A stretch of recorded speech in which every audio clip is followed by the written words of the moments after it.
وہ 7 مارچ 627 کا دن تھا جب ابو سفیان نے پریشان ہو کر کہا کہ بن اختب کو بلو۔ اس کی پریشانی کا باعث یہ تھا کہ 10 دنوں میں ہی اس کے لشکر کی خوراک کا ذخیرہ بہت کم رہ گیا تھا۔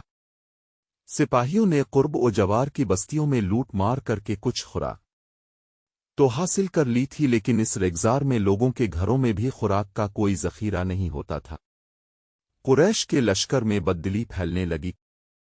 اپنے لشکر کے جذبے کو یوں ٹھنڈا پڑتے دیکھ کر اس نے یہودیوں کے ایک قبیلے کے سردار کو بن اختب کو بلایا، جو قریش کی زمین روز مدد کے لیے لشکر کے قریب ہی کہیں موجود تھا۔ وہ تو اس انتظار میں تھا کہ اہل قریش اسے بلائیں اور اس سے مدد مانگے۔ مدینہ سے کچھ ہی دور یہودیوں کے ایک قبیلے بنو قرظہ کی بستی تھی۔ اس قبیلے کا سردار کعب بن اسد اس بستی میں رہتا تھا۔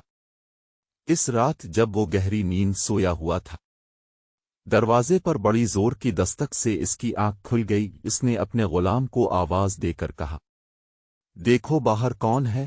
بن اختب آیا ہے۔ غلام نے کہا، رات کے اس وقت وہ اپنے ہی کسی مطلب سے آیا ہوگا۔ کعب بن اسد نے غصیلی آواز میں کہا، اسے کہو کہ میں اس وقت تمہارا کوئی مطلب پورا نہیں کر سکتا۔ دن کے وقت آنا۔ بنو قرظہ یہودیوں کا وہ قبیلہ تھا جس نے مسلمانوں کے ساتھ دوستی کا اور ایک دوسرے کے خلاف جنگ نہ کرنے کا معاہدہ کر رکھا تھا۔ اس معاہدے میں یہودیوں کے دوسرے 2 قبیلے بنو قینقاع اور بنو نذیر بھی شامل تھے، لیکن ان دونوں قبیلوں نے اس معاہدے کی خلاف ورزی کی تھی اور مسلمانوں نے انہیں وہ سزا دی تھی کہ وہ لوگ شام کی طرف بھاگ گئے تھے۔ صرف بنو قرظہ تھا جس نے معاہدے کو برقرار رکھا اور اس کا احترام کیا۔ مسلمان جنگ خندق میں اس قبیلے کی طرف سے ذرا سا بھی خطرہ محسوس نہیں کر رہے تھے۔ بن اختب بھی یہودی تھا۔ وہ کعب بن اسد کو اپنا ہم مذہب بھائی سمجھ کر اس کے پاس گیا تھا۔ وہ کعب بن اسد کو مسلمانوں کے خلاف اکسانا چاہتا تھا، اس لیے وہ غلام کے کہنے پر بھی وہاں سے نہ ہٹا۔ کعب بن اسد نے پریشان ہو کر اسے اندر بلا لیا۔ میں جانتا ہوں تم اس وقت میرے پاس کیوں آئے ہو۔ کعب بن اسد نے جی سے کہا، اگر تم ابو سفیان کے کہنے پر آئے ہو تو اسے کہہ دو کہ ہم نے مسلمانوں کے ساتھ جو معاہدہ کیا ہے اس پر مسلمان پوری دیانتداری سے قائم ہے۔ وہ ہمیں اپنا حلیف سمجھتے ہیں اور انہوں نے ہمیں پورے حقوق دے رکھے ہیں تو حاصل کر لی تھی، لیکن اس ریگزار میں لوگوں کے گھروں میں بھی خوراک کا کوئی ذخیرہ نہیں ہوتا تھا۔ قریش کے لشکر میں بددلی پھیلنے لگی۔ اپنے لشکر کے جذبے کو یوں ٹھنڈا پڑتے دیکھ کر اس نے یہودیوں کے ایک قبیلے کے سردار کو بن اختب کو بلایا، جو قریش کی زمین روز مدد کے لیے لشکر کے قریب ہی کہیں موجود تھا۔